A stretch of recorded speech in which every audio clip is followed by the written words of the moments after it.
Robert Gressis, it's good to see you. Nice to see you too, Dan. Kaufman.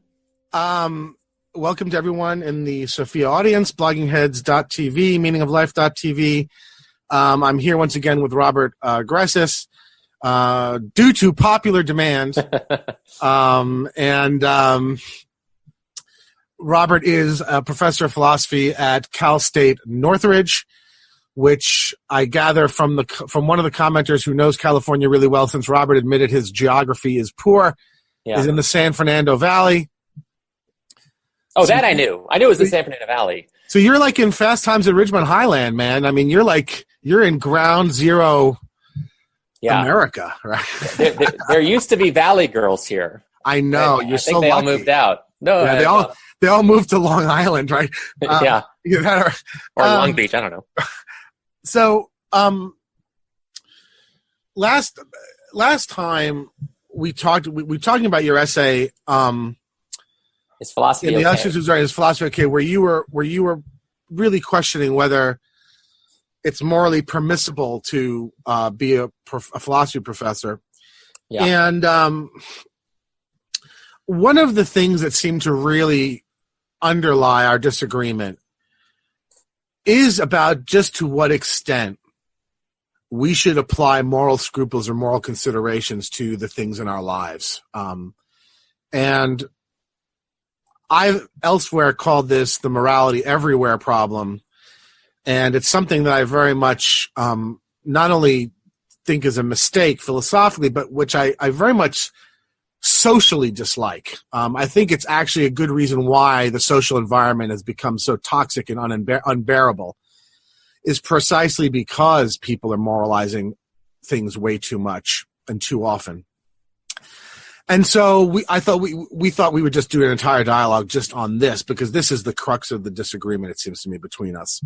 You like the morality everywhere idea, or at least you think that there's things to be said for it, and I really dislike it. So that's what we're going to talk about today. And Robert pretty much came up with the outline for the discussion, and so I'm going to let him kind of lead it in the various directions that we talked about off camera.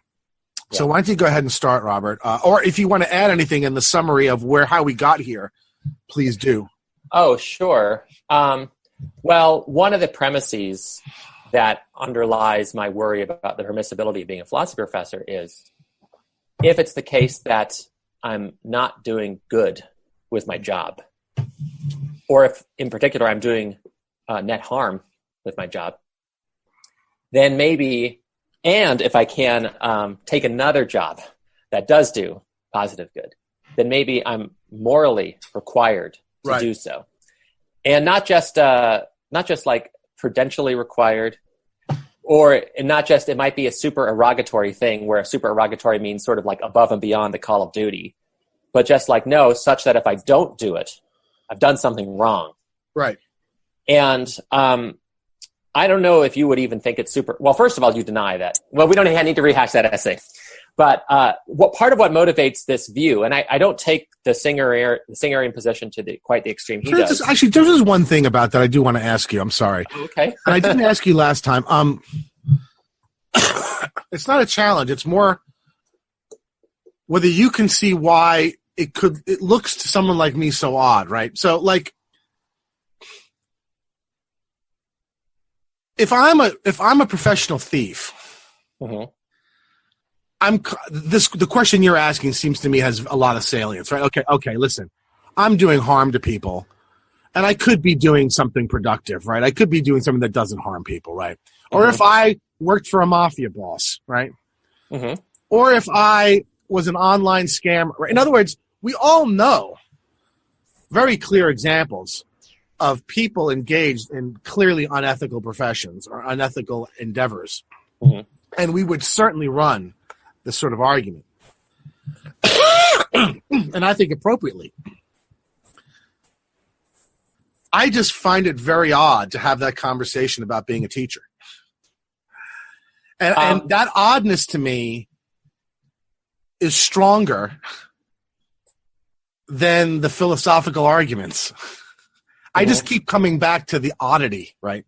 It's like, okay, I could see myself having this conversation with a guy who's trying to decide whether to continue to sell crack on the corner, right? Mm-hmm. I'm having a hard time having a parallel, analogous conversation with the fucking teacher. Right? Mm-hmm. Well, do you not see that? Do you not see how that just to a lot of us just looks really weird, right? Like a weird kind of scruple, right? Yeah, I do. But I think what underlies that sense of weirdness predominantly is a belief in the efficacy of teaching. That you're doing a really good job here, that you're changing people's lives, you're informing them, you're making them better people. If you gave that up and you don't believe that, then it doesn't look as odd. Just think about it like this. There are some people I've met who changed jobs. They worked for, let's say, a video game industry. And then they think to themselves, what am I doing? I'm just like wasting my life. I'm not doing anything good here. Right? Sure, people might be getting entertained, but they're also wasting lots of time. And like, all we do is we make the next version of, the wrestling game. We do a few tweaks. We put that out, right? And I'm not doing anything of significance. I met somebody who had this sort of view. I don't remember if his industry was video games, but he wanted to become a realtor. Now you might say, gosh, what does a realtor do that's so great? But he really believed in what he did. He thought, I'm putting people together with houses. It's, changing their lives. I try to find the best deal for them. I really believe in the product. And he found this sense of meaning and purpose. Now, if you became convinced that like teaching was not really doing much for society, and there were other things I probably should have said in that dialogue, but it was just so much happening, so many different threads. But like, if you became convinced that like mass education teaching in particular, where lots of students are sort of taking these courses against their will, they're being sold arguably a bill of goods by some of these universities through their advertising campaigns. They're being told how important it is for them to do this because it'll give them skills they'll use for the rest of their lives. And if you thought, well, geez, none of that's true. Like for most people, none of that's true. For some people, it is true. But for most people, it's not true. They get into debt. They drop out. Their lives are made palpably worse by it. And then, sure, I can do my best within that institution. And maybe I'm a really good teacher. And as a result, I really do change a lot of people's lives despite all that. But a lot of people aren't really good teachers. Like I said to you, I think in an email, the average teacher is average. And within the context of that system, you might feel like if you came to conclude that what it was producing was not what it said it was producing, and people were like, their lives are being made worse off, and society would in general be a lot better if many fewer people went to college and did other things like vocational education or whatever, then I could see where you might say, gosh, my integrity is threatened here. And now I'm not even talking consequentialistically. Now I'm talking about integrity, right? I just don't want to be a part of this. Yeah. And if you had that feeling, then it could be the sort of thing where like you, Dan Kaufman, you can continue to do it because despite the strictures you're operating within, you still make a big difference. But you might be exceptional. Maybe not. Maybe you don't think you are. Maybe you think actually you're above average, but there's a lot of people, even the average ones, do great good. And if you have that view, then of course what I say is going to look really odd. The way you're saying it now, and I promised the audience we're not going to redo this again. I just wanted to just at the beginning because didn't get to it last time. Now it almost sounds to me like you're talking more eudaimonically and less in terms of obligation. Because look, I mean, one of the things about obligation is if the arguments that you're running are obligation arguments, then it's not just an obligation for you to stop teaching; it's an obligation for other people to stop teaching. Mm-hmm. They are being unethical. Mm-hmm. And again, I always run into these informal reductios. It just seems to me that any philosophical argument according to which your average school teacher now is unethical, I say is a reductio. I don't think that's reasonable. But now it almost sounds to me like you're saying, no, this is really about a sort of personal eudaimonism, right? I mean, it's sort of like if I no longer feel like I can do this, then I'm not, I need to do better in a sense for myself, right? But that's not something then that's gonna entail sort of categorical oughts that apply now to others, right? I'm wondering, are you inclined to say that other people are obligated to not be teachers? Well, did you hear that bing, by the way? No. Okay, good, because I just got a text message and. I heard nothing. So yeah. Okay, good. So anyway, the short answer is I don't know. Remember what I said to start the essay. Lately, I've been wondering whether it's okay to be permissible. Fair enough. And I mean that. It's not just a figure of speech. Part of the reason I wrote that essay, and I said it in the comments. You're still working it out. Yeah, I'm trying to figure it out, right? Because I don't want the conclusion to be, it's not okay for me to be a philosophy professor. I would like it to be, no, Rob, you're doing something great, right? And I think I've told you off camera before, I'm not sure I want the morality everywhere approach to be true. Yeah. It's just that I see it as having really powerful reasons that I find it difficult to dispel. I guess because you bring to bear the arguments from people like Kaplan and stuff. So you sort of bring this sort of social science evidence to bear on this question.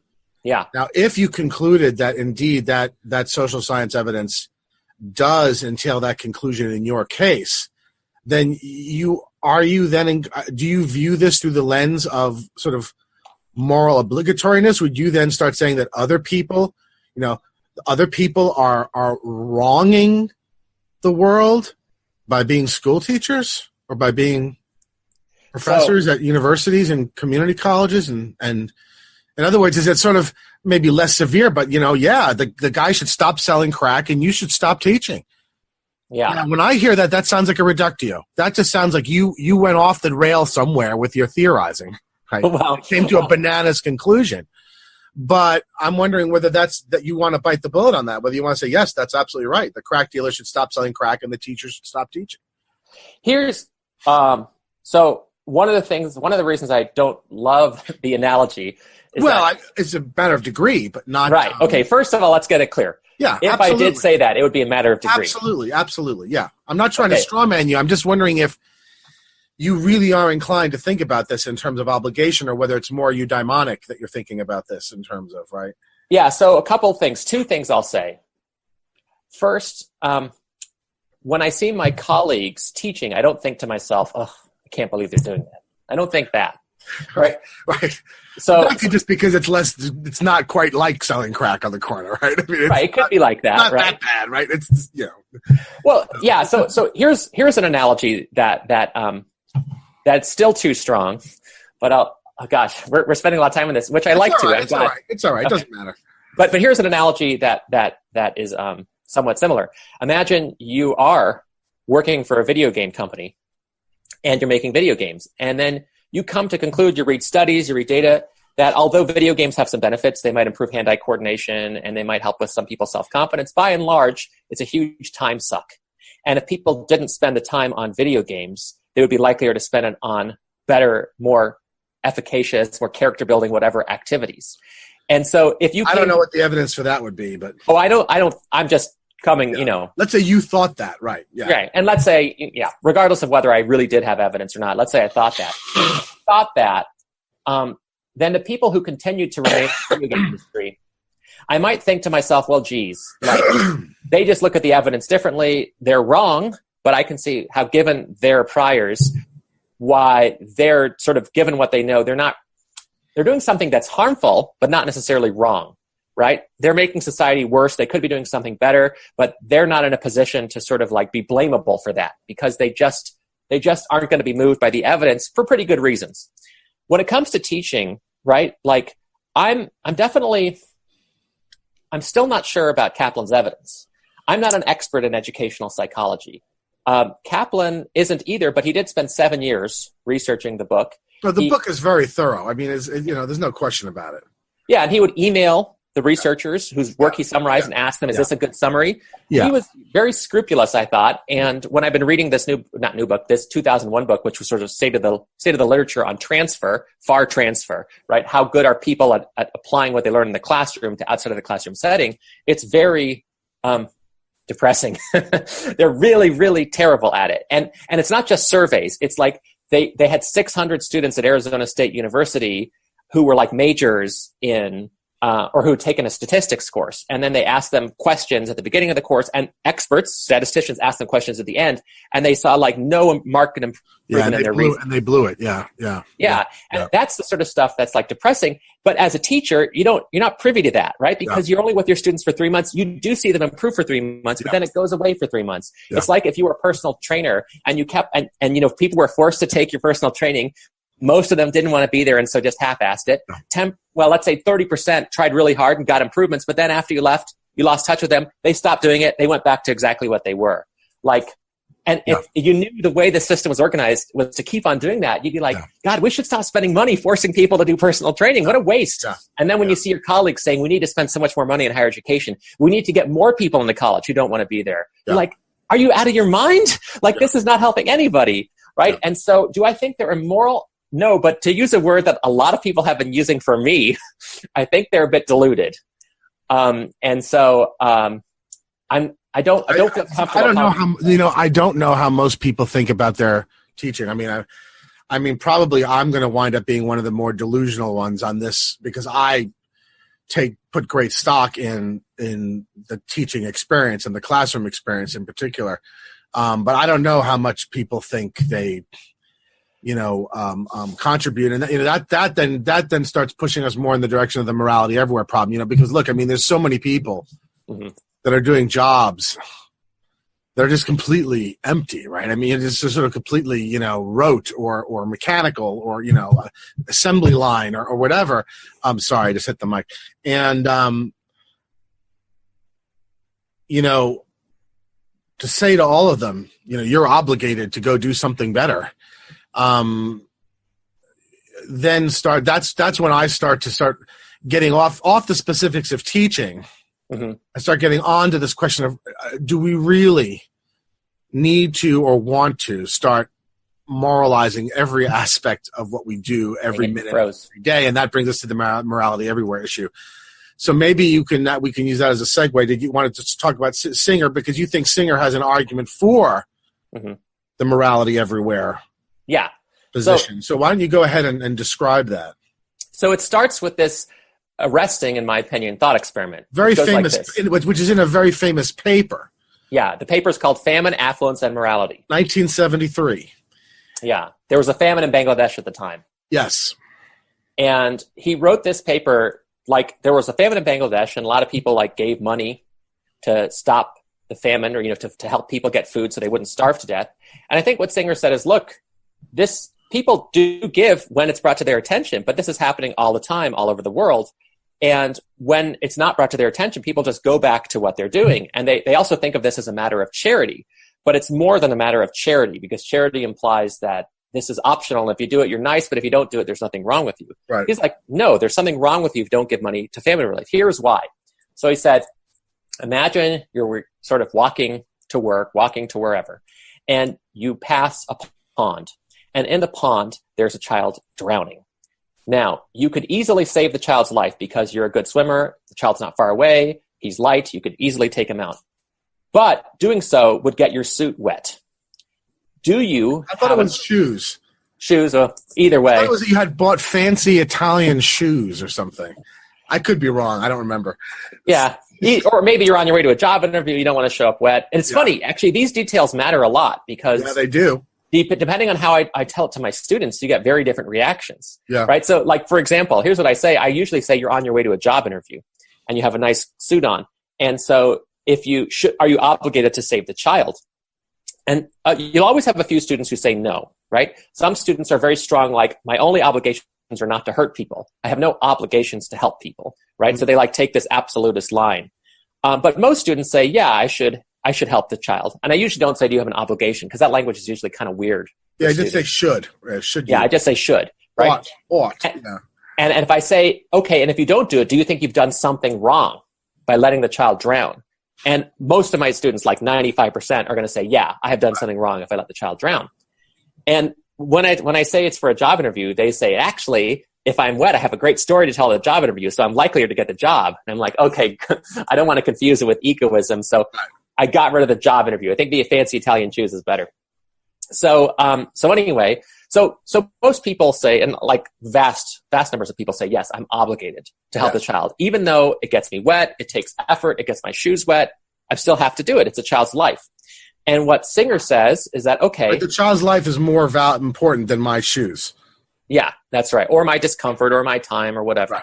Right. And then the next thing I do when I present it, I kind of go off book, but I present it like this. Okay, what if you didn't know the child, is what I say to them. And I say, well, I assumed I didn't know the child. I said, so the fact that the child's a stranger doesn't matter. And they're like, yeah, it doesn't matter. If it's a stranger, you're still there. You still have to help the child. And I say, okay, great. So then I say, now let's imagine this is in the future. Wait, does Singer, I don't remember, does Singer explicitly invoke a veil of ignorance over the case? Because Singer's a consequentialist. And so if the child is a psychopath who has already murdered 3 people and is going to murder 5 more after you leave, then you should let her drown, right? Yeah. So does he impose a veil of ignorance over the thought experiment? He doesn't impose a veil of ignorance. One of the things he says is that whether or not the child is a stranger to you isn't morally significant, and whether or not the child is very far away is not morally significant. Right, because he's trying to set up to argue why you owe people in sub-Saharan Africa or Indonesia or whatever. Right. Yeah. Anybody who's suffering over the world. Yeah. Go on. So anyway, and so then I change, like I said, I go off script, but I say, now imagine we're in the future. And in the future, there's huge oceans and lakes and stuff that we can walk past. And next to this ocean lake, there's a telescope. And you can look through the telescope and it'll show you the middle of the lake. You can't see it with your naked eye, but you can see it through this telescope. Now imagine you look through the telescope and you see the child drowning. And imagine that you can press a button and have robot drones come and save the child if you pay 25 cents. Are you obligated to do it? And I realize it's a fanciful experiment, but I'm just trying to get them to try to see that maybe distance isn't morally significant, or at least why you would think that. And they usually say, they sort of laugh a bit, but they're like, yeah, sure. If you could do it that easily, then you're morally obligated to do it. And I say, okay, here's the big twist of the knife. There's lots of people right now who are starving to death or who are dying from disease. And there are all sorts of charities you could give money to allay their condition, right? You could get food to them, you could get micro-investing to them, et cetera, et cetera. So are you obligated to give to the charities? And in particular, is it wrong for you to go see a movie or go buy nice clothes or go have a fancy dinner instead of giving to charity? Because after all, when you do that, what you're basically saying is that my dinner and my having fun is more important than this child's living. And so I sort of put it like that. And usually the response I usually get is this: you can't trust those charities. And that's kind of irrelevant, though. I mean, you could just stipulate that the charities are all perfectly true. I mean, in other words, that doesn't engage with that doesn't engage with the problem that's being posed. Yeah, so that doesn't engage with the problems being posed. And what I say is, okay, so you think the problem is the charities are untrustworthy. So then don't you have an obligation to research the charities at least? Isn't that your moral obligation instead of doing the fancy dinner? And then you have occasionally some students who say, oh, I've researched them all, they're all untrustworthy. But I know this student's just making that up. Right. So the point I take Although I will have to say that, this you've just identified, by the way, a pretty valuable skill that is, at least in principle, can be cultivated through philosophical classwork, and that is to be able to start seeing what the relevant questions and problems are, you know what I mean, and what the non-relevant ones are. Because that's my students will do the same sort of thing. Yeah. They'll begin with sort of challenges or responses that are clearly missing the what's being asked, right? But they get better at it as time goes on. Halfway into the semester, I'm going to get much less of that sort of answer. And by the end, I get virtually none of it. Yeah, because we've done so much by then. And they've heard that so many times, and they've been caught in those kinds of mistakes so many times that they kind of get rehabituated or whatever, however you want to describe it, to sort of, see it more clear. Anyway, I don't mean to reopen that up, but it just occurred to me as you were saying this, that this strikes me as actually quite a valuable thing to be able to do. And that is to identify what's the relevant challenge, what's the relevant challenge being made, and then therefore what are the relevant sorts of counter moves, right? Yeah. So yeah. Anyway. This is one of the criticisms then is so like I say, look, even if you are skeptical of charities, you still have conceded that you have to do something about this, and that it's wrong for you to just eat your fancy clothes or to have your fancy clothes, eat your fancy dinners and stuff like that. And so then you get a bunch of different things. But one response that Singer himself responds to in the paper is, look, I can only do so much, right? My obligation is to do a sort of certain amount that then covers my bases. And then if other people don't do their part, that's on them. It's not on me. And so what Singer says is like, so what I analogize it to is this. Imagine that instead of one child drowning, there's three children drowning. And you can't save all three. You could save two, but you can't save all three. And you are seeing this situation, but so are two other people. And you say, come on, let's save the children. But the other two say, nah, don't want to. We'll get my fancy Italian shoes wet. So imagine you save one, and you know they're not saving another. But you could save another after you save the first one.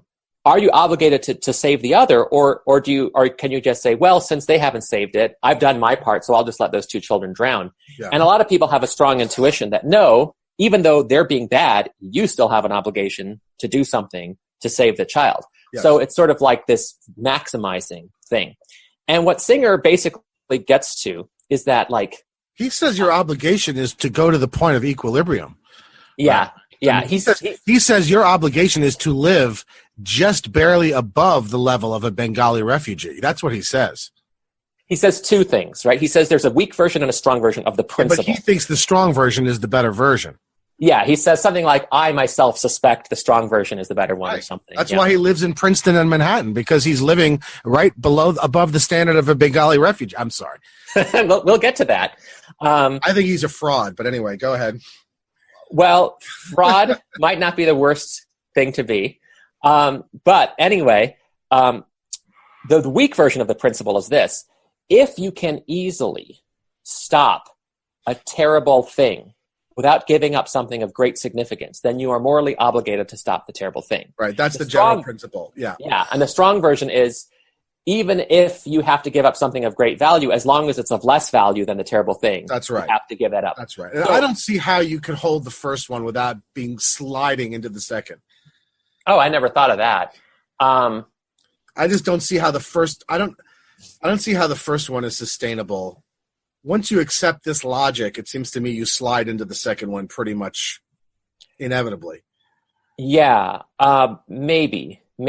I have to think more about that. But so Jason Brennan of Bleeding Heart Libertarians, he has a response to Singer, which is that, okay, an individual dinner, an individual set of clothing is not something that is of great moral significance.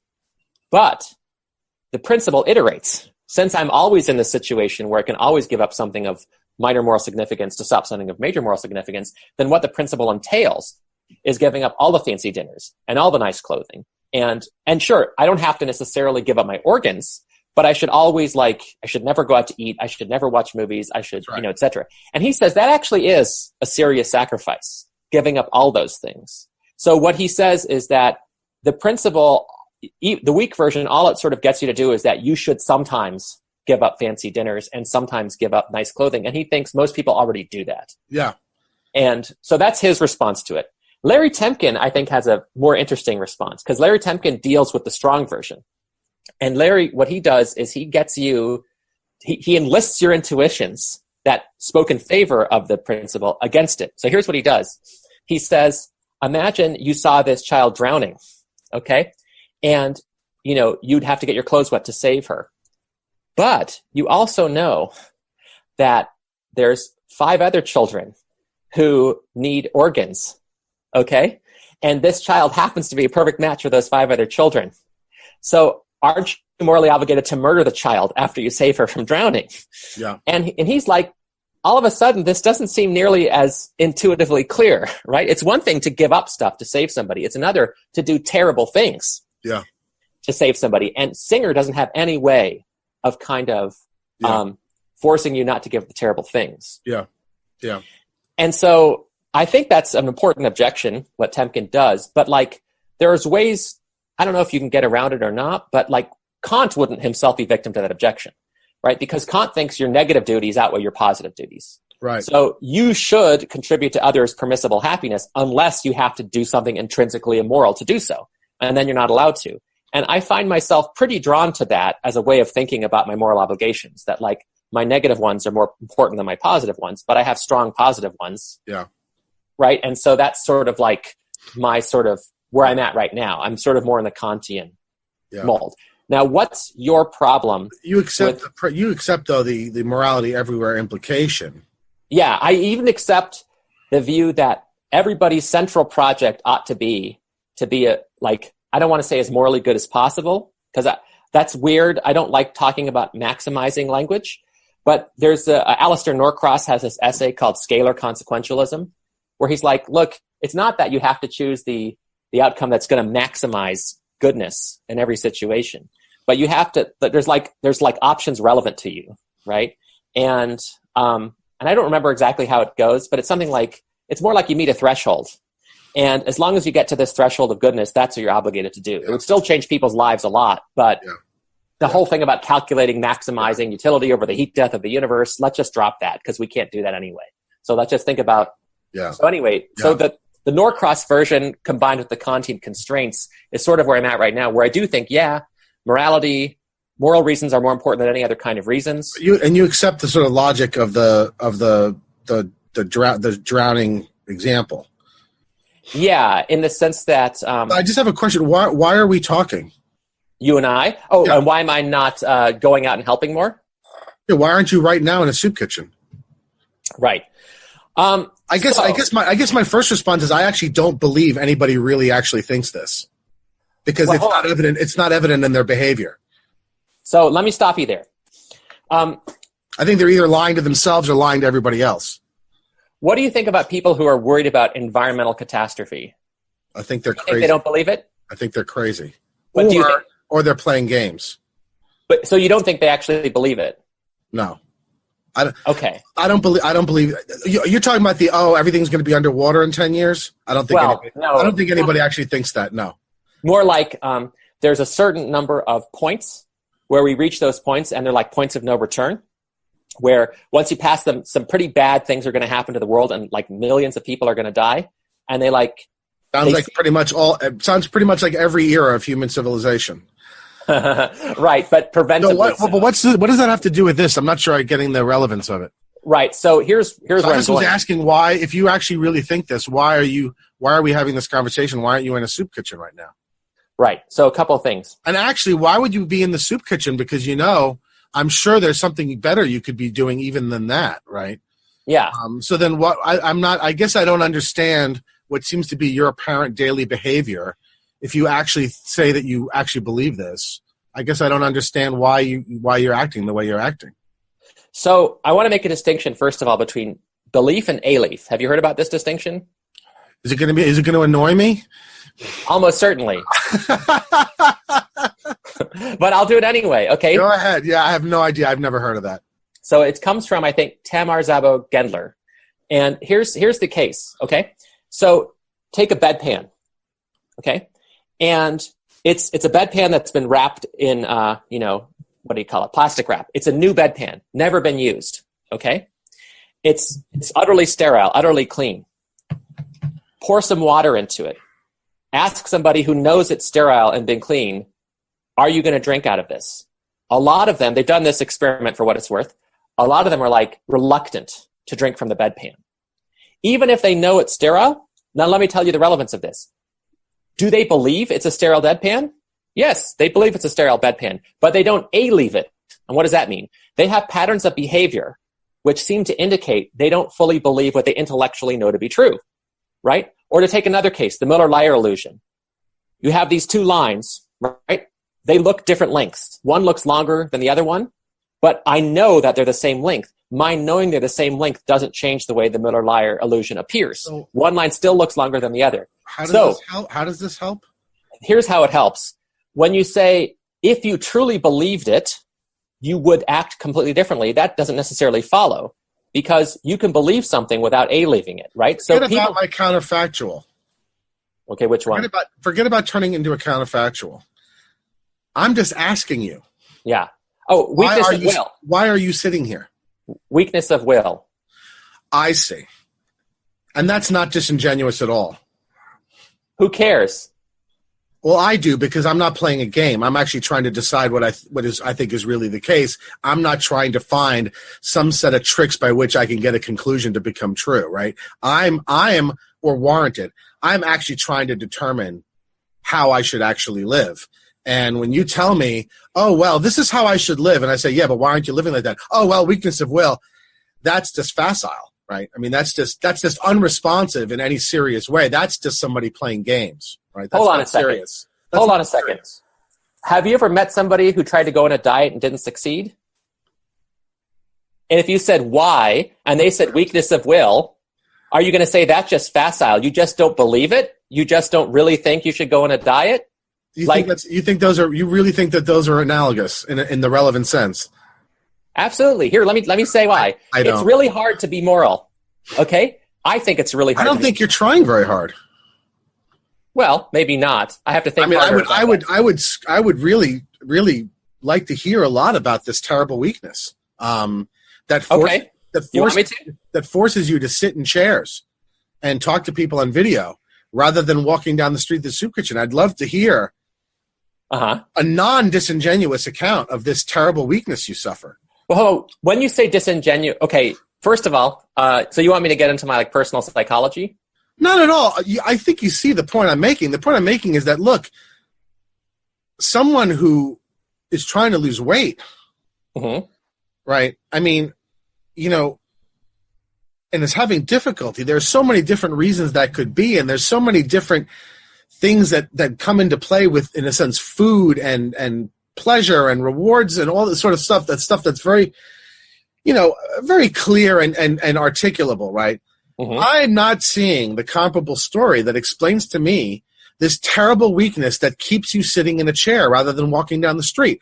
I do see the credible story in which the person, who's had a bad relationship with food their whole lives and who has, terrible self-body image and you put the donuts and the soda and all that. I'm not seeing the comparable story for why Mr. Philosophy Professor in Princeton, New Jersey just suffers such catastrophic weakness that he just can't help but keep being a professor at Princeton or having an apartment in Manhattan. He's just so weak. I mean, he's just so terribly weak. I'm sorry. A, I don't believe it. And B, I think you'll find that the public will react very negatively to that kind. That's just special pleading, right? That's not serious. Hold on. I'm not. And to compare it with a person with an eating problem is actually obnoxious, right? It's trying to play on something that's really a serious thing, as if there's some moral equivalent to having a food eating disorder. Or, I'm sorry, man. I didn't say eating disorder. Not only don't I buy it, I think it's really kind of awful and kind of an awful move. Well, you've moved it, actually. I said go on a diet. I didn't say an eating disorder.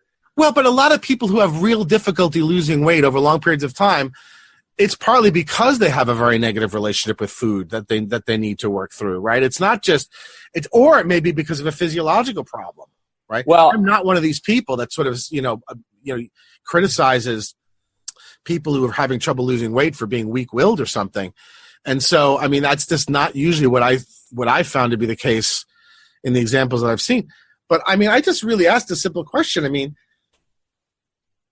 please describe to me this terrible weakness that forces you to sit in chairs rather than go down to the local soup kitchen. Okay, so first of all, do you think I'd be best at being in a soup kitchen? Oh, I have no idea. Once you get to the soup kitchen, now I'm going to ask you why you aren't doing something even better than that. Because I think the whole thing is a reductio. What you should be asking is, why aren't I an investment banker who gives all of his money to charity? Yeah, the problem is that industry does other terrible things that have terrible effects entirely separate from the money you give. I think that the logic that Singer employs actually is a reductio ad absurdum. I don't think you can follow it and end up anywhere other than in contradictory and or hypocritical and or just weird places. It's an informal reductio, but any moral standard that's very high, it's going to be very difficult to live up to it. And even the people who endorse it aren't going to live up to it all the time. Yeah, but I think that's a serious problem. I don't. Ethics is a practical discipline. Sure. And so some people, they change their behavior because of ethics, but they don't change it as far as their principles allow. I mean, Peter Singer gives away 20% of his money to charity. That's a lot. He's got a lot of money. I mean, Well, even if he has a lot of money, I bet you most people of his income level don't do that. I understand that, but then that's not the view that's in famine, affluence, and morality. Well, sure, but the point is that it has still changed his behavior for the better, and quite a lot, right? Like, the average person in America gives like 2 to 5% of their money to charity. Why do you have to have that? I don't see why you have to have that theory to be able to do that. I mean, but you seem to be thinking that if you have a moral theory that you can't live up to, then it's a reductio. There's probably something wrong with it. Yeah. Well, it's aspirational, I suppose. I mean, you're trying to live up to it and you get closer and closer, but there's a lot of things about human nature that are hard to resist. Like when you said, let me talk about the diet. I go on diets, okay? Sure. I try to lose the last 10 pounds. It's really hard. Is that weird? Like, I feel like a lot of people can relate to the fact. No, I don't think that's weird. I think that saying that you're so weak that you can't resist doing a video dialogue instead of going and working in a shelter, I do find that weird. Well, okay. So hold on. So are you then giving up the point that the analogy is inept? No, I don't understand that. No. It's inept because I understand the relevant sense of weakness in the sense of food. I don't understand it in the sense of doing videos instead of going to soup kitchens. Okay. So it's fun to do a video, just like it's fun to eat delicious food. It tastes good. A video dialogue is something that sort of stirs your thinking. It's not something you can do all the time. There's more at stake, right? Because it's for the public. So it feels much more like a competition rather than just like an idle chatter. I think you could do all these things. But I'm telling you, why don't I give all my money to charity, right? Like, well, to some degree, I think I do believe in a kind of concentric circle, right? Where, what is it called? The circle of concern. Right? Well, that's not Singer then, though. No, but I'm not a Singerian, right? I might believe in morality everywhere, but just not in Singer's way. Yeah, okay. So I do think I have stronger obligations to my son and to my wife than to strangers, right? Right. Et cetera, et cetera. I agree with that, yeah. So I think that, like, and here's the other thing about Peter Singer, which sort of relates to me doing this dialogue. A lot of people think Peter Singer has done a lot of important good through advocacy, right? He's written that stuff about animal welfare. He coined the term speciesist. He has like the famine, affluence, and morality thing. He's arguably the cause behind the effective altruism movement. He's the most important moral philosopher of our generation and probably 2 generations. I think there's no question about it. He's had an enormous effect. I agree, absolutely. Arguably, he has more effect as a public philosopher than as working in a soup kitchen. Now, that's not true about me, right? Yeah, no, that's true. That's true. Oh, you froze. I'm going to wait till you unfreeze. I'm frozen? Because I haven't seen anything. You're freezing. I can't hear anything. Hold on. Here we go. Okay. I think it was on your end. Yeah, it says my internet connection is unstable. Yeah, I saw you freeze. It's all right. It was very short. If it happens in any length, I can pause the video. Okay. And then it just start from where we come back. So let me know if it happens again. Yeah. I guess what I'm wondering is, and then we should probably move on.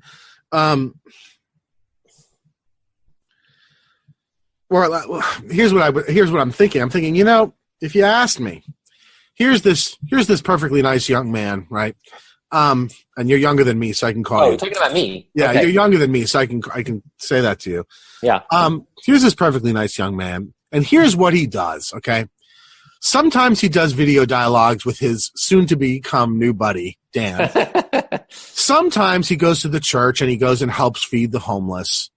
Sometimes he does this and sometimes he does that. Now, if you ask me,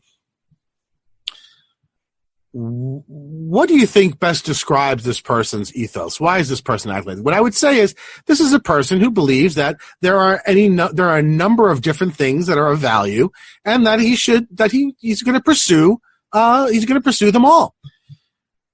The other explanation is he really only thinks that the moral considerations have supreme value, and the reason he's doing all these other things is he's just too damn weak. Now, if you ask me, which strikes me as the more credible characterization of a person, at least a person who's normal and not crazy, I would say obviously the first.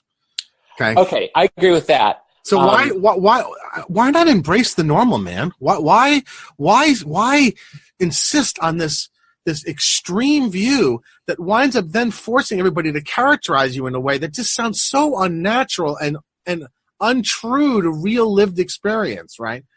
Okay, so a couple of things. Moral considerations are not the only ones, and they're not always overriding. That's the simplest explanation for why you pursue a plurality of goods, right? Well, let me ask you this. I'll know, first of all, before I ask you a question, I need to respond to what you said. Yes, please. So I earlier distinguished between belief and a-leaf, right? Where how you behave indicates what you might believe, and what you consciously think also indicates what you might believe, and the two sometimes separate. When you ask somebody what do they really believe at the end of the day, I think that's actually kind of a really huge question, right? Like when people ask me, sometimes people ask me, so do you believe in God? I will sometimes say, I don't know. Only God knows. And what do I mean by that? I know this is me. You don't like this part of me. You're going to tell me I need therapy, whatever. But here's what I mean. I don't even understand that, what you just said. Well, here's what I mean. Sometimes I do bad things, right? If I truly thought God were watching me all the time and would be very hurt by my doing that, or that I'm spurning somebody who loves me unconditionally, why would I do those things? Yeah. You must not believe in God. Yeah. Or like the Columbine shooter. I know this is a tangent, but supposedly, I don't know if this is apocryphal, but supposedly he asked one of the teenagers he murdered, do you believe in God? And it was apparently clear to her that if she said yes, he'd kill her. And she said yes, and he killed her, shot her in the head. That's blatant. If he had said that to me, do you believe in God? I don't know what I would have said. Yeah. I might have said no. Absolutely right? Just because I don't want to get killed, right? And so would that mean I don't really believe in God, or would that mean... Of course not. Of course not. Right. But the point is that I do stuff all the time at odds with my professed beliefs. And I don't think that means I don't really hold the professed beliefs. I think what that means is that I don't hold the professed beliefs with, I suppose, 100% conviction, right? And that they ebb and they flow, right? Sometimes I have them stronger than others. Other times, I was really looking forward to this dialogue. And as I was going to here, I thought to myself, oh, geez, I shouldn't buy this soda, right? Maybe I shouldn't, but then again, I need to keep my throat. And so, I was thinking a lot about my everyday decisions. Why shouldn't you buy the soda? Maybe I should save the money and give it to somebody. Maybe I should help my health. Maybe I should have water. Well,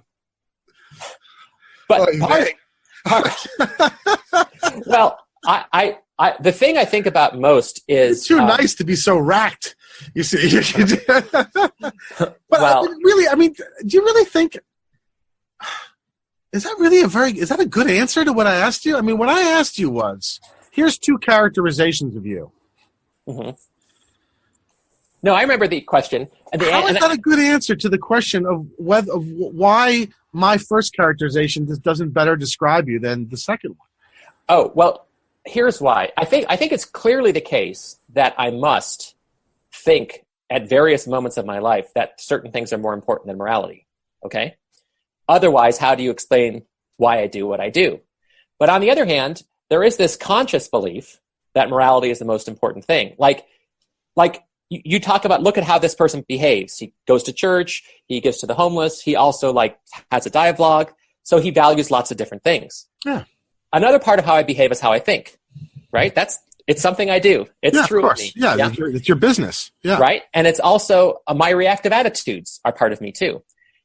The difference between somebody who eats meat and feels guilty about it versus somebody who doesn't eat, who eats meat and doesn't feel guilty about it is a real difference, right? There is a reactive attitude difference.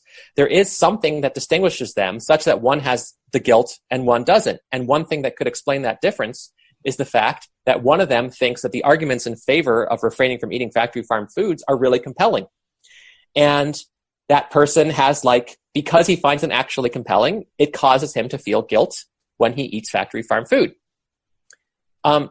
So he does believe it to some degree, right? And part of the reason he believes it to some degree is that he thinks there are good reasons for it. No, but if the point of the contrast between the two characterizations was, the first was that your behavior is to be explained by the fact that you hold a plurality of things in value and you pursue them accordingly. The other is that you hold one thing of supreme value and all the rest is explainable by appeal to weakness. Oh, okay. What I said was that the first strikes me as a far more plausible, credible, natural, normal interpretation of you than the latter, and I'm not getting what's to be said for the latter. Okay, okay, good. So here's what I'll say. I think I should hold it as of supreme importance. I guess I don't, because if I did, I would always act according to supreme importance, except in weird cases. But I think I should. Okay. And so, yeah. Okay. But you don't think I should? No. But that then brings us, I guess, to the further down the road, right? So that gets us now to things like the moral saints, like Susan Wolf, and like this whole idea of plurality of goods, and sort of, I almost feel a little bit like, well, let me scratch that. That's weaselly. It seems to me that there is clearly some tension between a more eudynamic view and this kind of very heavy obligatory-based morality, right? Because the heavily obligatory-based morality that we're just talking about now is almost always going to entail extreme behavior, right? It always work against the kind of healthy balance that at least Aristotelian forms of eudaimonism recommend. And so that's just the one thing is that I find much more compelling the eudynamic approach to ethics than the modern moral approach. Can I stop you for a second? Yeah, please go ahead. Yeah. Do you think? And I don't know your listeners as well as you do. Do you think we should explain what the eudynamic approach is? Well, we can. I mean, listen, the viewers are pretty sophisticated, but let's just say that. And I've done so many dialogues with Massimo about eudaimonism because he wrote this book on how to be a Stoic, and we've had whole dialogues where we contrasted Stoic with Aristotelian eudaimonism.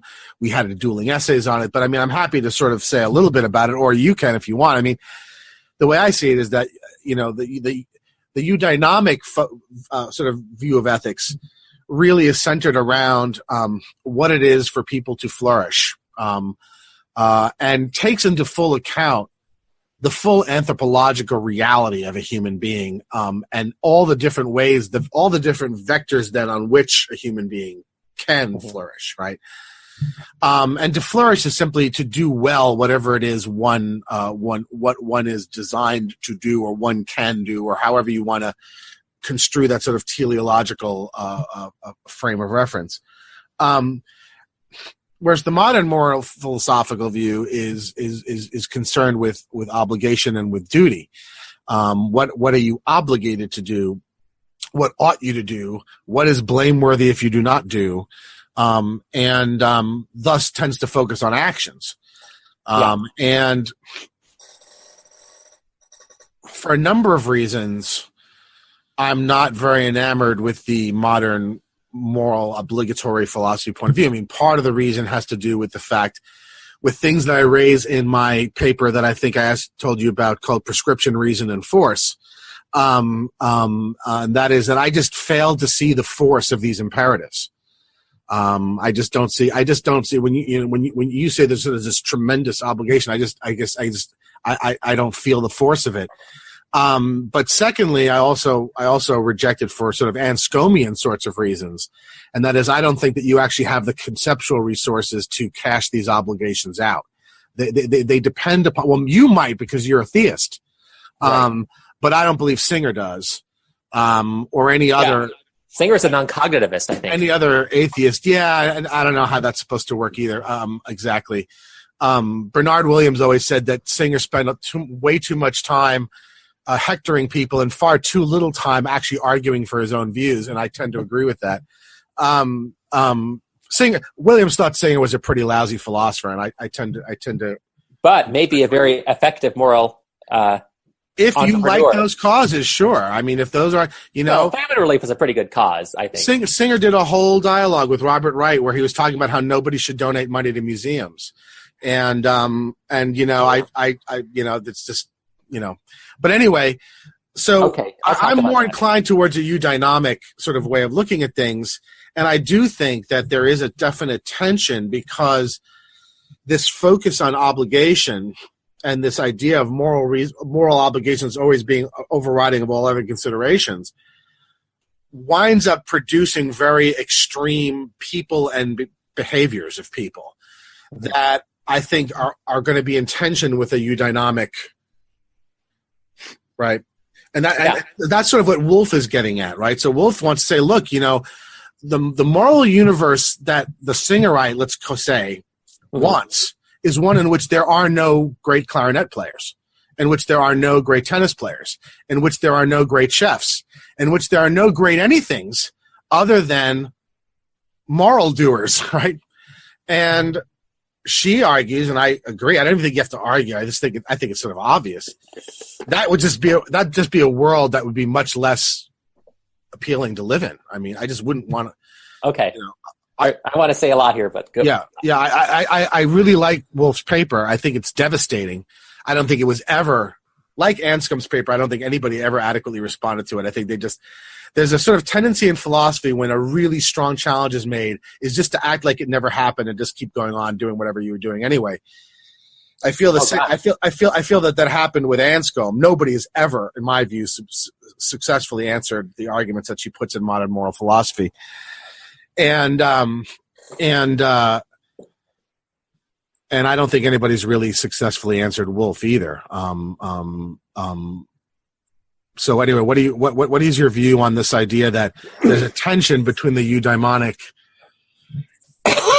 and the moral, the heavy moral view, and there's at least some good reason to think that a world governed by the eudaimonic principles is a lot better world than the world governed by these kinds of very hard line moral obligations. So I have a lot to say about this. I'm not sure what I say is going to be consistent.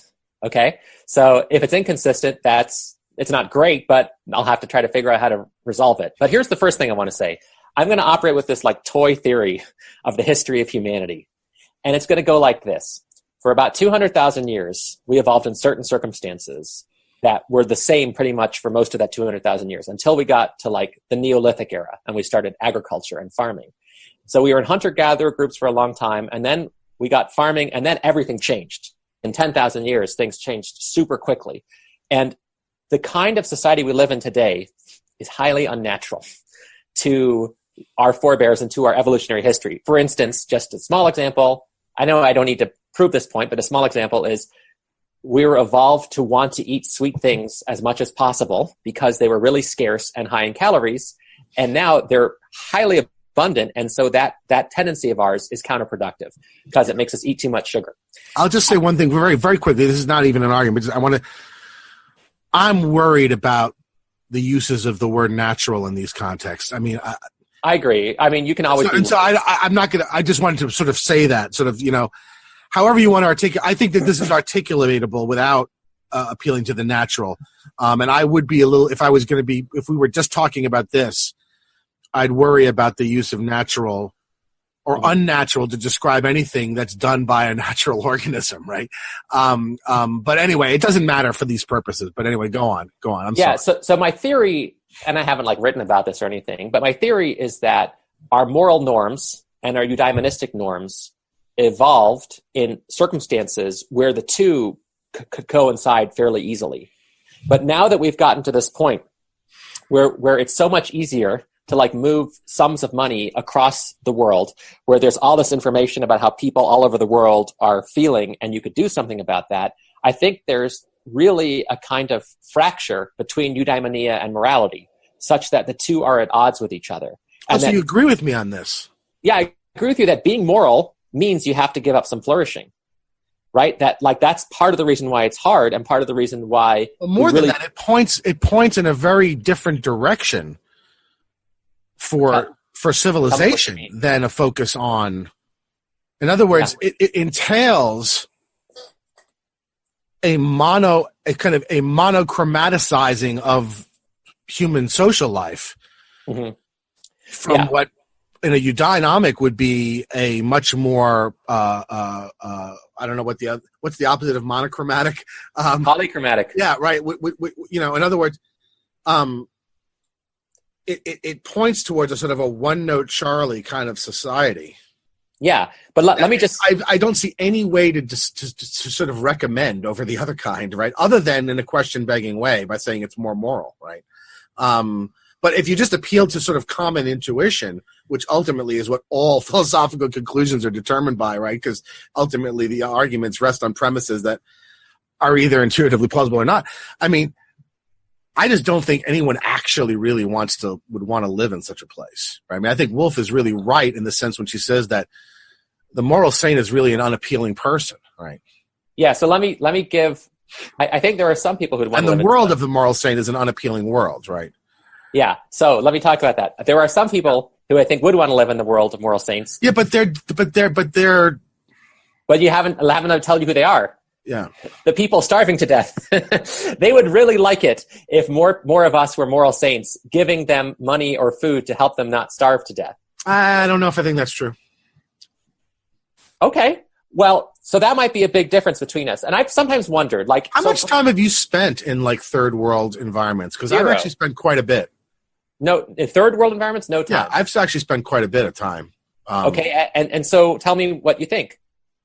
I don't find any difference in the ultimate aims. In other words, that's why I figured they would not want to starve to death. No, of course. I mean, nobody wants to starve to, but that's not the point. That's not the point, right? I mean, look, the logic of moral sainthood.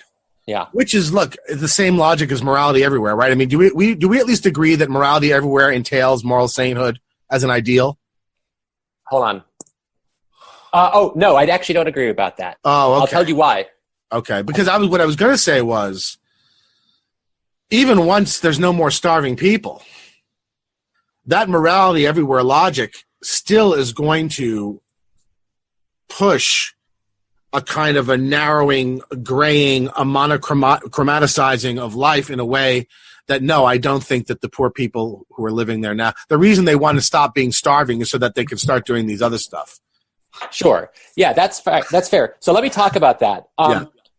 Because, one thing, so I thought what you were going to say they don't all want to turn into moral saints themselves. They want to be able to go to the movies. For sure. But here's but that's a good thing. No, and that is a good thing. Movies are great. But not in your view, it isn't. No, I didn't. No. Nobody should ever want to go to the movies, on your view. No, that doesn't follow. Here, let me tell you. No, Dan, calm down. Go. So there's this insight that Kant has that I like, and I know, who cares what he says? Is it right? Yeah, I think it's right. Here's what it is. Say. If you make morality your life's central project, it's possible you will become so unhappy that you repudiate morality. That's one of the things Kant says. So he says we need Spielraum, right? We need playroom. We need an area to ourselves where we can pursue our own projects and do what we want to do without worrying about the moral implications. Yes. And I think he has moral reasons for this. The thought is that if you make everybody morally monomaniacs, they're going to burn out on morality and give up. Yeah. And that's a fact of human nature. Yeah. So the reason I don't think morality everywhere leads to moral saints is because you can be aware of this fact. I think it's a fact that overemphasizing the morality too much is going to make people burn out and turn away from it. But you do know that Woolf has replied to this objection, right? It's in the essay. Yeah, but didn't you think that was the most interesting objection to her essay? I don't know whether she thinks it's the most interesting, I certainly think it's the only one that I've heard that even makes a dent, right? But I think her answer is very strong, and that is, look,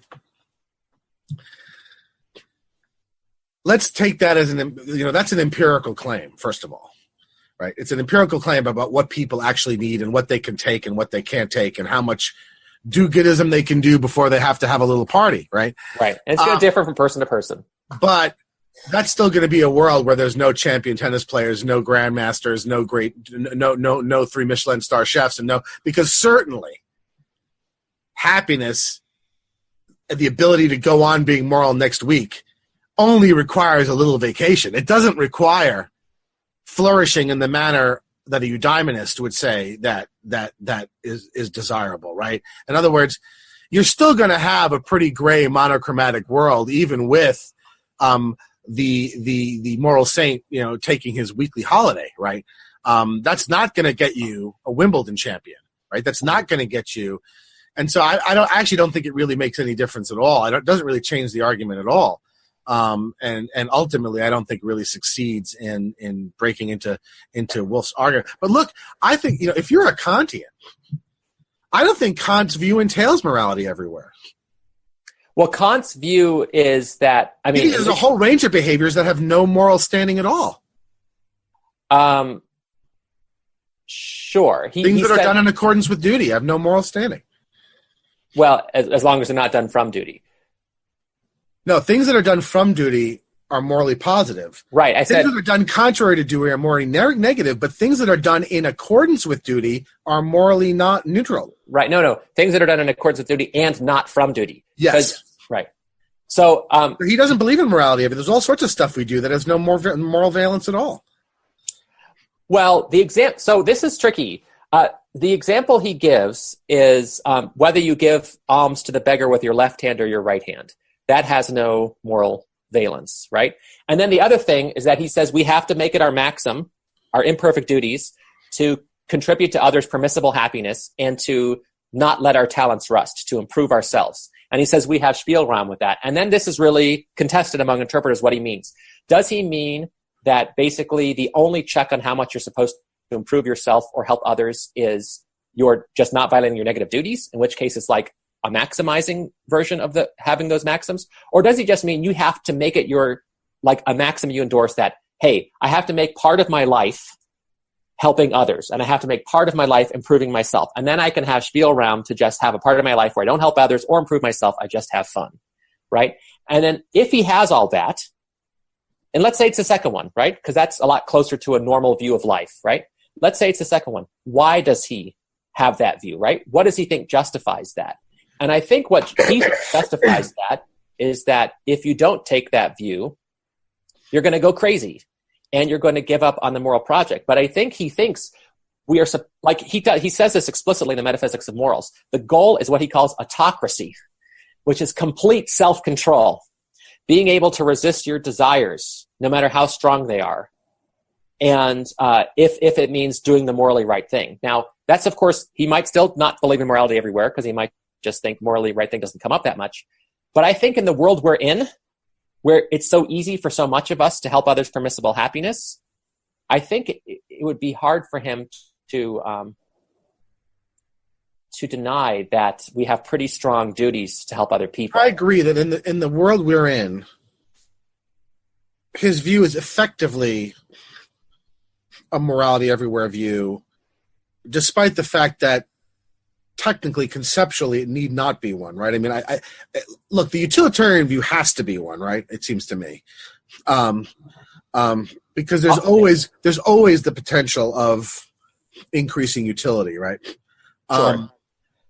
I just don't think the Kantian view has to be one, but I agree with you that probably in the world we live in, it's going to be more of one than not, right? I mean, it's certainly going to be a much more demanding moral code than I would, a much more demanding and expansive moral code than I would accept. So I agree with you. I mean, it's effectively one, even if it's not conceptually or necessarily one. Yeah.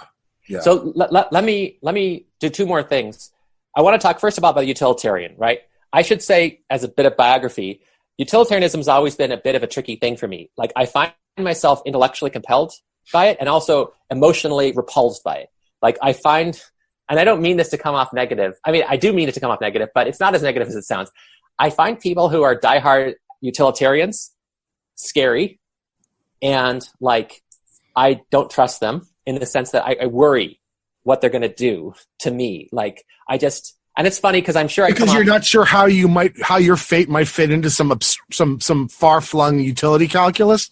Yeah, I actually asked one. Here's a true story. I won't give this person's name, but he's a fairly prominent utilitarian ethicist.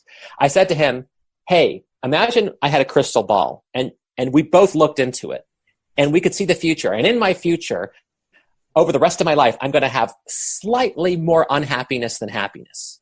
And I know this and you know this. And I say to you, well, that sucks, but I still want to live the rest of my life. Do you think you'd be obligated to kill me? And he said, oh, yeah. Like, no hesitation. And I'm like, geez. Now, maybe he doesn't really believe it. Right? He's just saying it to like as a parlor game. But even so, it's just like if the view itself entails that, I'm like, gee. But anyway, but let me go on to the other thing. another utilitarian, a much more humane one, who you would get along with a lot better. I don't even know if he's still a utilitarian. He told me that one of the things about utilitarianism is that the more people become utilitarians, the easier utilitarianism gets, right? The more everybody tries to do something about these problems, the less we have to do. So in theory, we could get to the point where indeed championship tennis would be quite a utilitarian thing to do, right? We might get to some, I mean, it seems to me like pie in the sky, but we might get to some point where we've gotten rid of some very basic problems of existence and sustenance, where now it's kind of okay to engage in sports and music because they bring about a lot of happiness. So that's something that could happen in theory. But of course, it doesn't affect what we should do right now. So let me just do one last thing. Sure. Why, right now, should I think that the force of morality outweighs my flourishing? Because I do think the two are opposed, right? And or even just outweighs a society in which people are pursuing flourishing as well as trying to meet their obligations. Okay, that's a different issue. Because that's what seems to me is ultimately the question. That's what Wolf asks is, what kind of world would we want to live in, right? Right. So I have two different answers to those questions, and I warned you I might be inconsistent. Sure. My answer to the first question is this. If I just think to myself of the people starving to death, and I could perhaps do something to help them, at the moment I'm doing it, whatever I'm doing pretty much always seems less important than that. Right? And so that's where I feel the pull of morality. That pulls that's the girl drowning in the lake pull. Exactly. I mean, yes, yeah. And so it seems to me hard to say, but I've got to flourish. And the way I flourish is by going to this Bach concert. And if that means I'm not going to give money to save your life, I'm sorry, but my flourishing matters. But is it actually hard for you?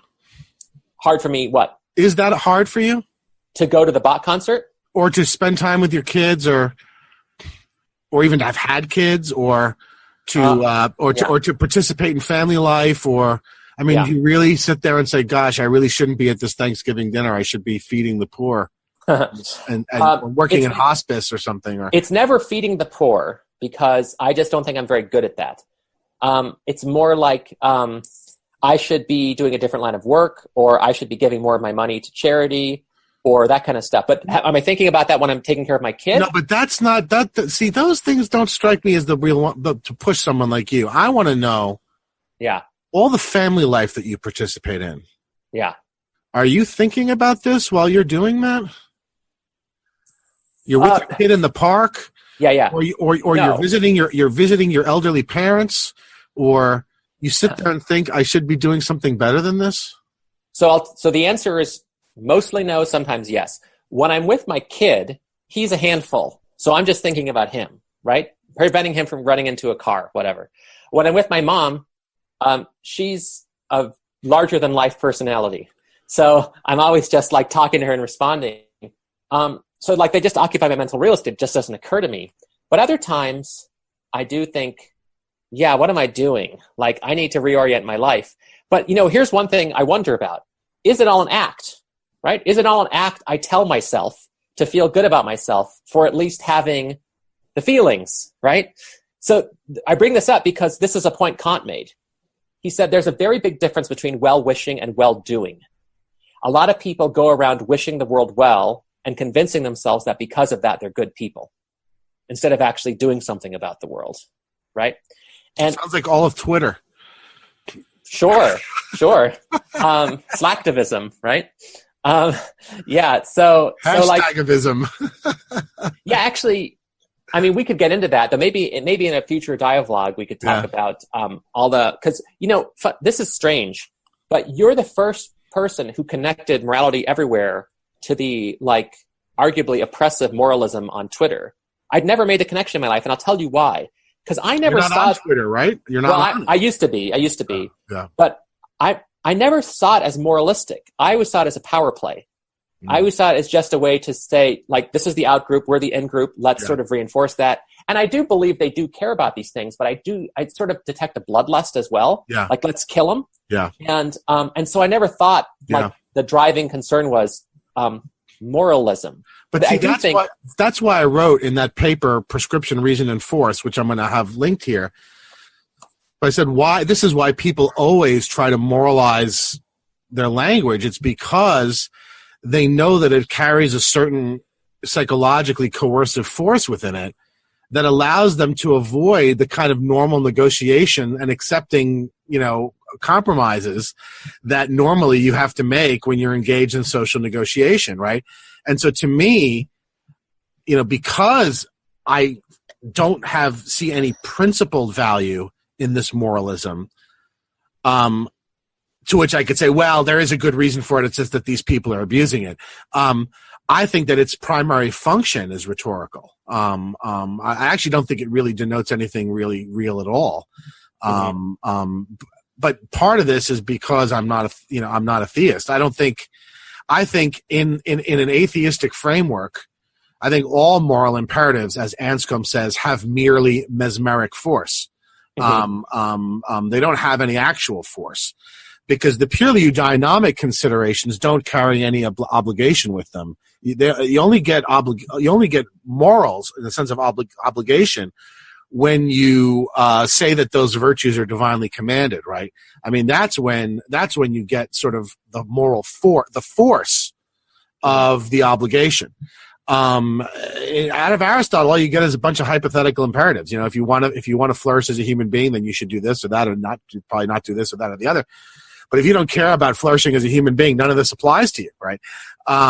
It only applies if it's divinely commanded, right? And that's the sort of where you get Western ethics, right? Is from this combination of eudynamic.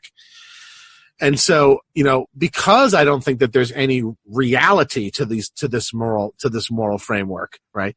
I really just think that these are elaborate exercises in saying what you want and pretending that there's some force behind it, right? And hoping that the other person won't notice or will be tricked into it. And it's why I resist it so fiercely, because I view it primarily as a tactic and in my view, a rather underhanded one.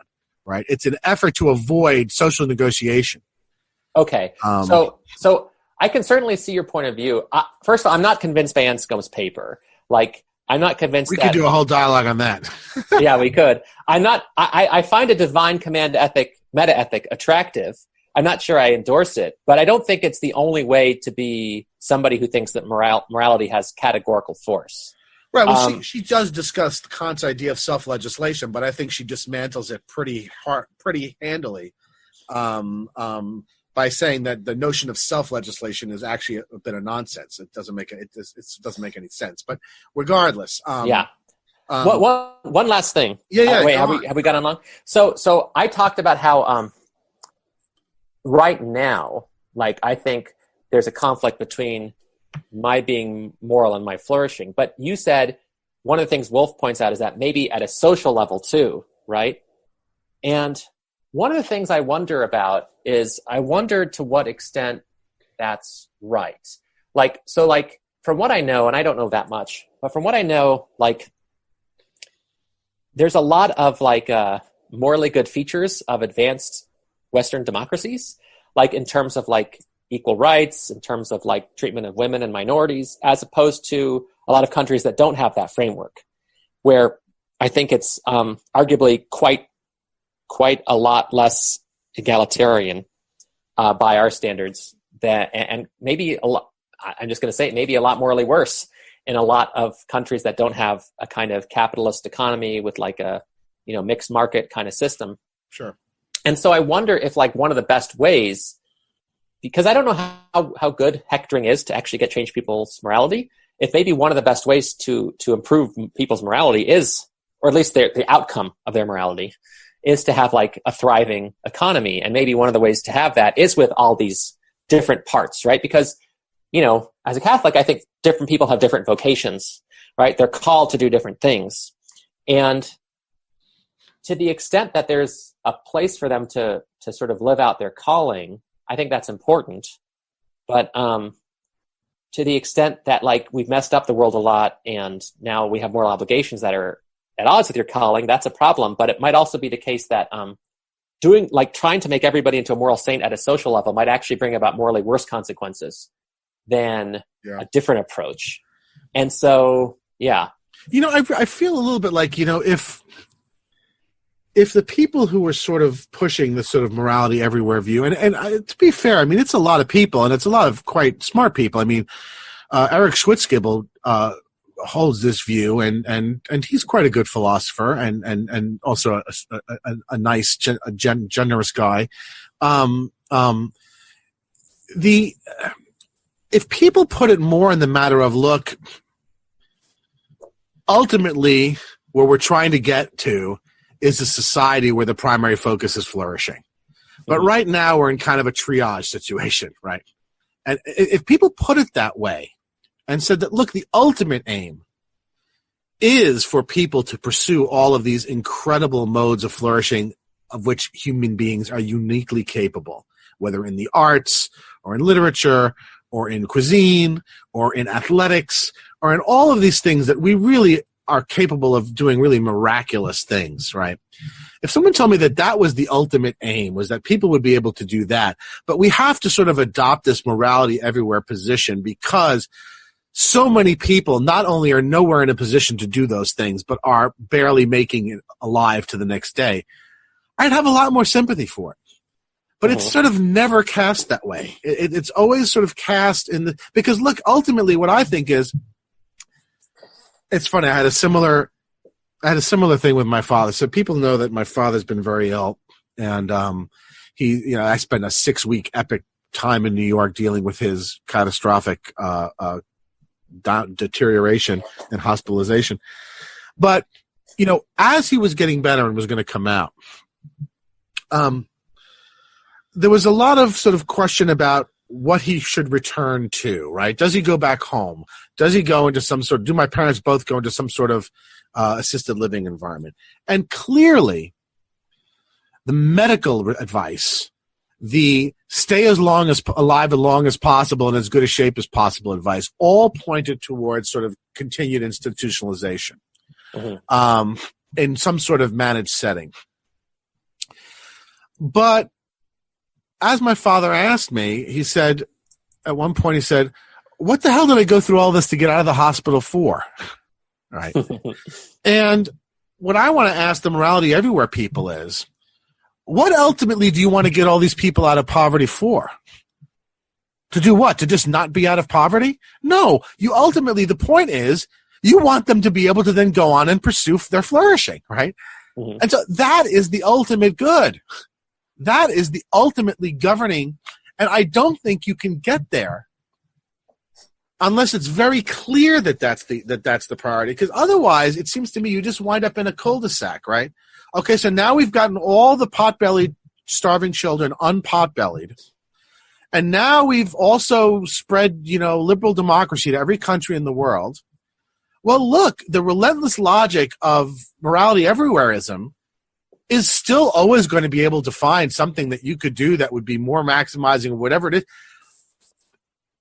is. So you're never going to get where it seems to me obviously that is the reason why everybody's doing these things, right? The reason why we care about helping people in sub-Saharan Africa is not so that they can simply continue to exist. It's so that they can then pursue flourishing the way that we do here, right?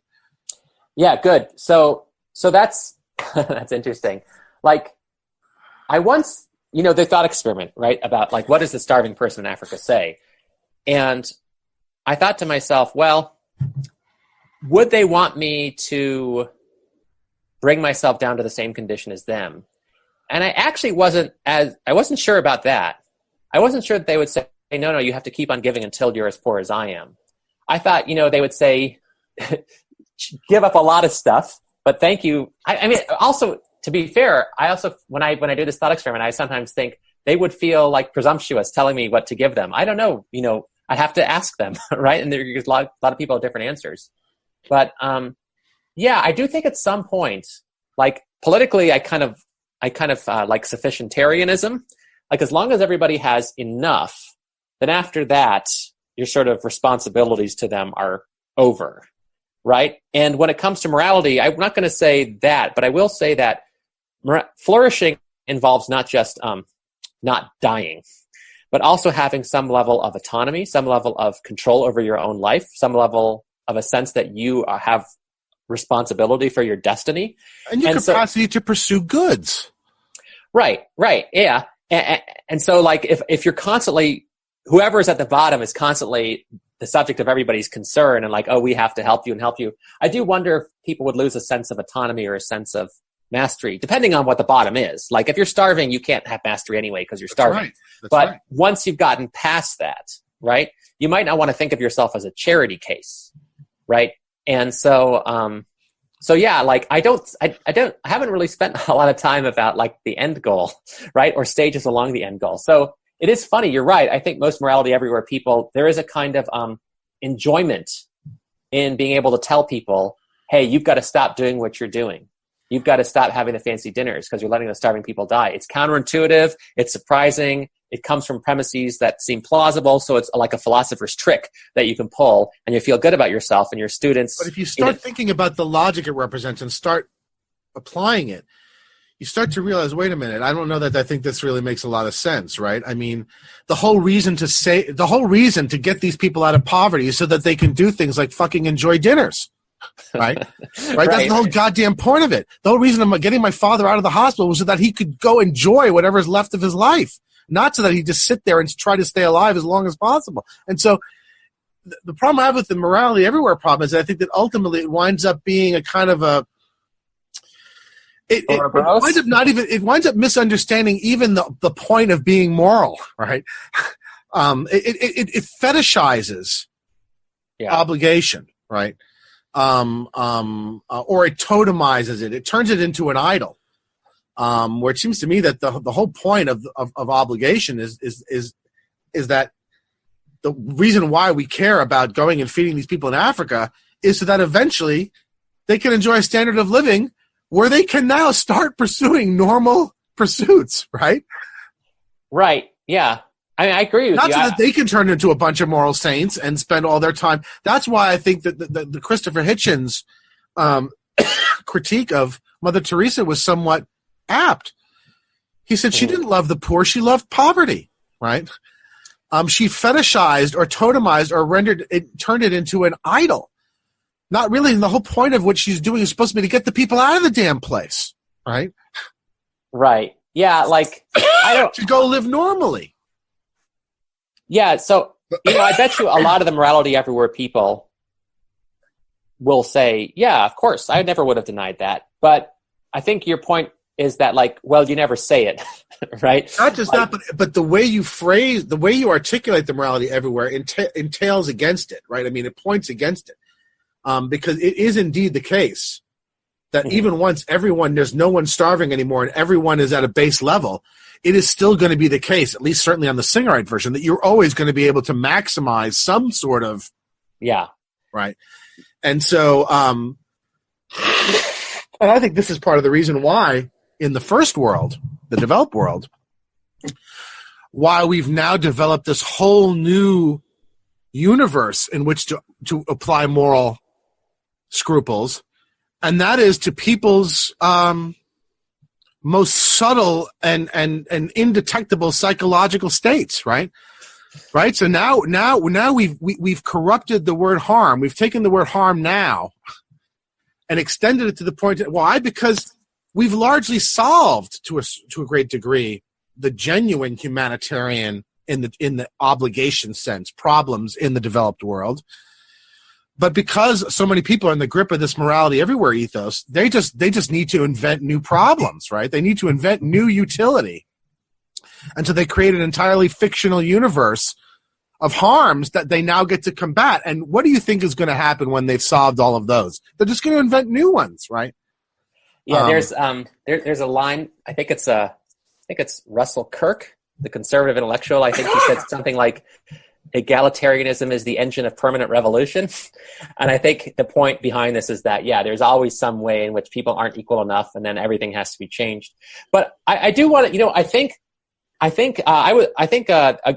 commenter on the electric Agora, E.J. Winner, I think is his name. I think he criticized me for having an indulgent, my word, not his, but an indulgent conception of harm. And I think I probably do, actually. I think a harm is a harm. And I don't know how Mill intended the word harm. I'm sure if you told him about, the microaggressions. I've harmed you by not calling you Zer. I've harmed. For instance, yeah. Right. And Ill so, does not mean that by harm. Yeah, and I don't know what he means. I mean, in the sense that if he ever like tried to sort of give not a necessary and sufficient conditions, but a kind of like elaboration about what harm is, or if he thought it was intuitive enough. I think it can be deduced from on liberty. In other words, he doesn't explicitly say it, but given the overall arching logic of on liberty, harm has to be something that's demonstrable, observable by others, and to some extent quantifiable. Because otherwise, being able to claim it is too easy, and then provides a constant way to undermine or deny others' liberty, right? The whole point of the thing. In other words, the essay on liberty makes no sense as a whole if harm is not construed quite strictly and narrowly, right? Otherwise, then it becomes, well, anybody can claim anything that they didn't like, harm them, and now you have there's no liberty at all, which is, of course, exactly what contemporary social justice people are trying to do. Is they're trying to render the harm principle so ubiquitous that they can basically curtail people's liberty everywhere, right?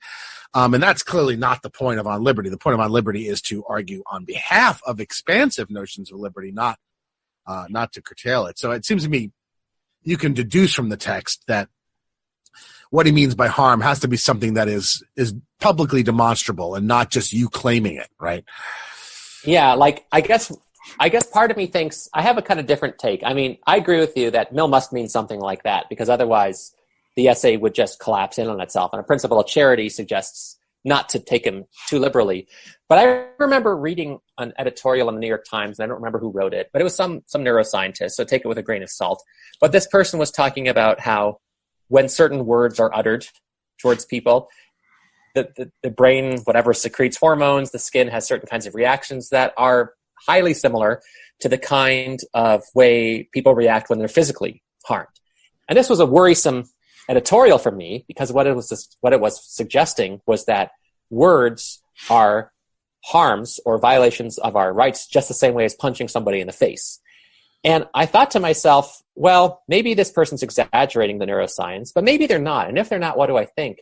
And one thing I did think, and this might just be the old man in me talking, as young as I look, I suppose I have an old soul.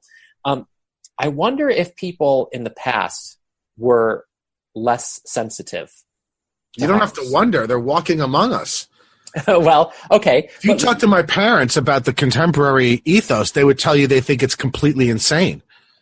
Well, right. Sure, but how would they feel about... Because, I mean, they survived concentration camps and stuff. I mean, to them, hearing that somebody had a meltdown, fell apart because someone wouldn't call him Zur, they'd say this person needs to be locked up, right? This person's clearly mentally ill. My father's famous line is, whenever I would complain, he would ask me if there was either war or famine. And I said, no. And he said, everything's great. And so, yeah, I mean, we don't have to guess. Well, I'll tell you why I say we've escalated in a way that is almost almost absurd, right? It's right. The proliferation of harms is just absolutely out of control, right? Well, yeah. So my theory. So I have two theories. So my first theory is that the harms are real. It's just that they don't have to be. Like, people could make themselves less fragile. But the fact that people are sort of trying to look for harms might make them more fragile. This sort of has to do with Nicholas Nassim Taleb's book, Anti-Fragile. I think that's certainly the case, yes. And so, people have, talked themselves into a level of fragility that they don't have to have, and that's making them more harm. This is sort of like Lukianoff and Haidt's theory in The Coddling of the American Mind. Yeah. And the other theory, though, is that I wonder how new this is. I mean, I have to admit, to me, as somebody growing up in the 80s and 90s, the things that people claim to be traumatized by, I'm sort of shocked they're traumatized by them. People in the comments of your website, constantly tell me I need therapy, and I'm like, yeah, maybe I do. But, who cares? They're letting off steam. All right, I'm sorry, everyone. We just got interrupted because of just being full issues. I've just cleared some space. Go ahead and finish up what you were saying, Robert, because we are near the end anyway. So yeah, I was just having 2 points. The first point was that I think people might have made themselves more susceptible to harms. To the point to where now they really are being harmed, but it's self-inflicted. Right. Yeah. And I don't remember the second point. let me now play the other side of this. Yeah. Whether it's self-inflicted or not, now if it's a genuine harm, then it does engage the harm principle, right? And is it just a reason to sort of constrain other people's liberty? So I would resist accepting. I would resist that explanation, even if it winds up being true. What I would say is, look, part of what Mill is saying is that there is certain harm you're just going to have to fucking live with if you want to live with other people.